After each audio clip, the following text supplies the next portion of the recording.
Hi అండి అందరికీ. నేనైతే ఈరోజు పండు మిర్చి పచ్చడి పెడుతున్నాను. ఇందుకోసం అయితే పండు మిరపకాయలు తీసుకొచ్చుకొని వాటిని క్లీన్ చేసి కొంచెంసేపు ఆరేసానండి.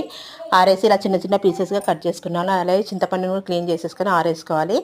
తర్వాత ఆవాలు మెంతులను మంచిగా ఫ్రై చేసేసుకొని వాటి పౌడర్లను చేసి పెట్టుకోవాలండి. అలాగే ఎల్లిపాయలను కూడా పాయల్ని క్లీన్ చేసేసుకొని కాసేపు గాలికి ఆరేసి తర్వాత ఇది కూడా పేస్ట్ చేసి పెట్టుకోవాలండి.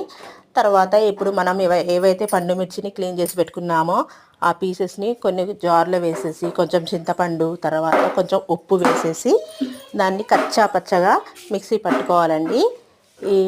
ఇప్పుడు నేను పట్టిన విధంగా మిక్సీ పట్టాలి. అలాగే అన్ని మిరపకాయలను కూడా మిక్సీ పట్టేసి అలా 1 డే వరకు బయట ఉంచేయాలండి కచ్చా పచ్చగా పట్టిందని. తర్వాత నెక్స్ట్ డేకి ఆ పేస్టు తర్వాత అందులో ఆవపొడి మెంతి పొడి ఎల్లిపాయ పేస్ట్ కూడా వేసేసి మెత్తగా మిక్సీ చేసుకోవాలండి. ఇలా మొత్తం మిక్సీ చేసుకున్నాక దీన్ని మనం ఇప్పుడు పోపు పెట్టుకుందాం. పోపు కోసం అయితే కొంచెం ఆయిల్ ఎక్కువగా తీసుకోవాలండి, అప్పుడే బాగుంటుంది.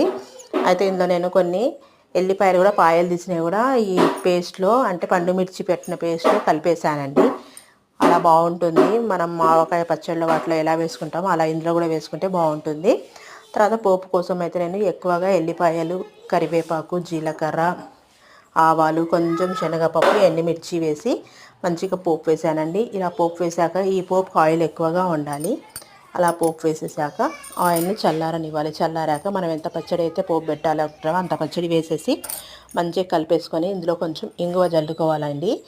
ఇంగువ వేయడం వల్ల పచ్చడి టేస్ట్ బాగుంటుంది, ప్లస్ హెల్త్ కూడా మంచిది. ఇంగువ పచ్చడి తింటున్నప్పుడు ఇంగువ ఖచ్చితంగా ఉండాలి. అలా వేసేసుకొని మొత్తం కలిపేసుకొని ఒక ఎయిర్ టైట్ బాక్స్లో తీసి పెట్టుకోవాలండి. 1 ఇయర్ వరకు మనకి ఈ పండు మిర్చి పచ్చడి నిల్వగా ఉంటుంది, టేస్టీగా కూడా ఉంటుంది. ఈ రెసిపీ నచ్చితే లైక్ చేయండి, షేర్ చేయండి, సబ్స్క్రైబ్ చేసుకోండి. Thank you.